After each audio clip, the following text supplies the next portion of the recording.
Mgbacko played like an absolute beast on Friday night. The Hoosiers get the victory against Minnesota. There's a lot to talk about in this game.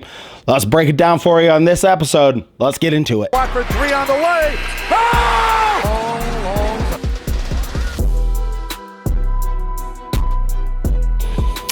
Well, thank you so much for joining me on this episode of Indiana Sports Connection, talking about the Indiana-Minnesota game on this episode. I was at the game. I was going to make the video yesterday, but my voice, as you can tell, is still a little bit out. If you tuned into my pregame show, I am sorry about the audio quality. And if you know the weather on Friday, I was driving from Fort Wayne to Bloomington.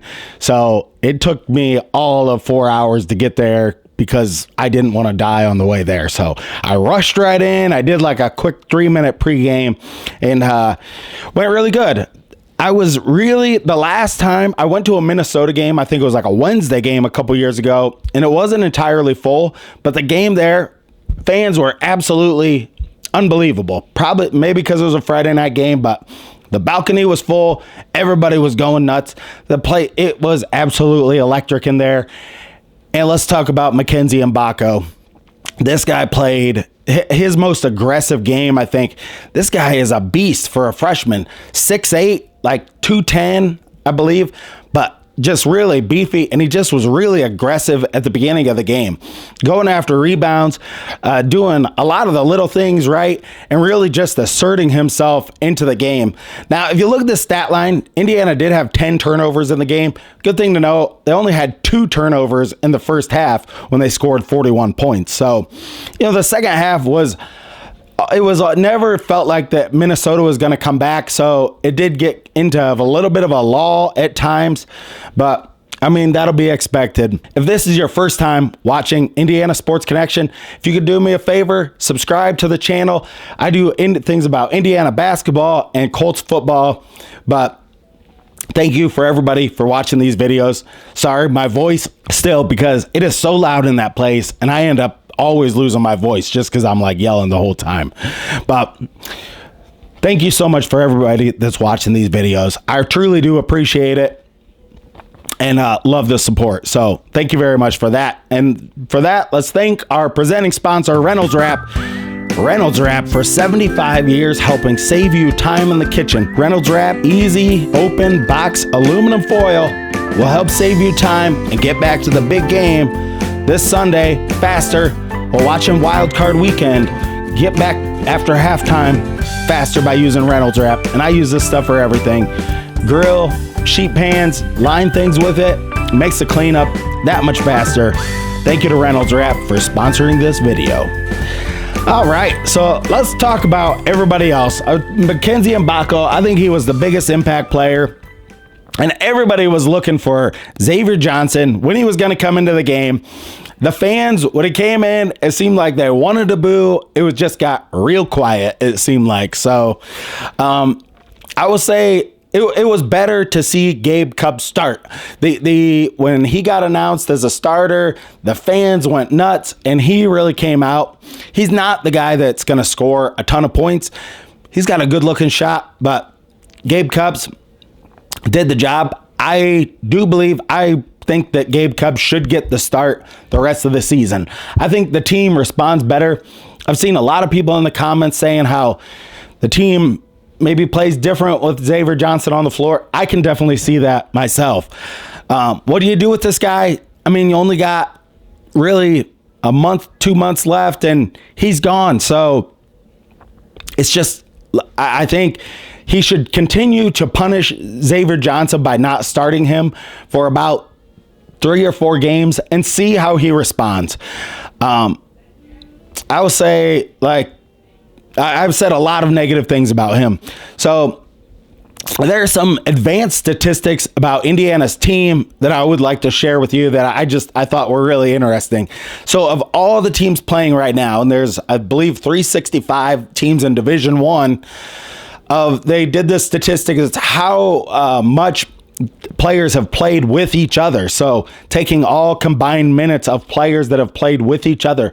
On that list, Indiana's at 255 of all combined played minutes together. So something to really, when I saw that stat, I thought,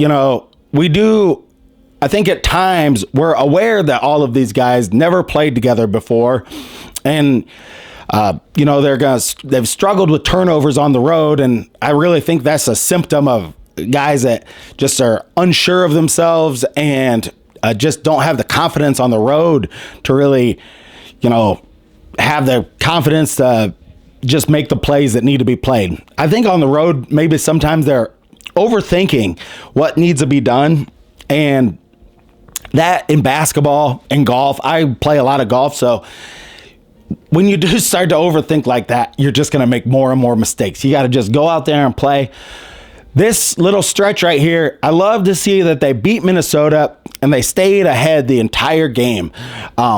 And they really beat them soundly, and they haven't done that at times this year. I mean, they got behind to Army. They got behind to Florida Gulf Coast. They got behind to many of these bad teams, and they eked out a victory. So this is the first time Indiana played like a game at home where they just really dominated them. I think they were in the lead for 39 minutes and 35 seconds. So it was a huge game for Indiana.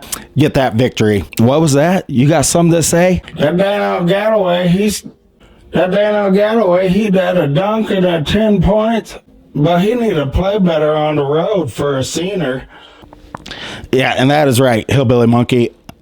Something out of this team, like Galloway played really well at home, and the seniors leader like him has to play well on the road. This guy has a lot of potential, and we can all see that potential. He needs to get a road victory, take the team to a road victory as a senior, and be a leader for this group. Maybe Galloway can step up more given the opportunity. I don't know. These guys, I don't know any of them personally, so it's really hard to pinpoint the leadership on this team. Xavier Johnson, supposed to be that leader, but we saw what happened at Rutgers, and I don't think we can trust that the rest of the season. But the stats in this game, when you look at them, they were almost completely even. Like the amount of shots taken, I think Indiana took 59. They took 60. They were very even going down the list. Some of the big differences, Minnesota did have 7 blocks or 7 steals, I believe. But so it was a great game to watch. Indiana got Purdue coming in. So having a big game like that where they were able to take care of business and get feeling good before the Purdue game, I just hope they don't get overconfident, because this group can definitely get overconfident. But thank you so much for watching this video. Not too much to say more about the Minnesota game. They got the W. They took care of business, and hopefully this team just continues to get better and better as the season goes on. And Mgbacko, hopefully that is a big step in the right direction for him. And other players, I want to say, all the starters played well. Ware, Renew, Galloway were in double digits, and Mgbacko. Of all the starters, only, Gabe Cupps and Xavier Johnson only had 2 points in the game, but combined between the two of them. But all the other starters really had a great game and really showed up. And until next time, stay classy out there, Hoosier fans.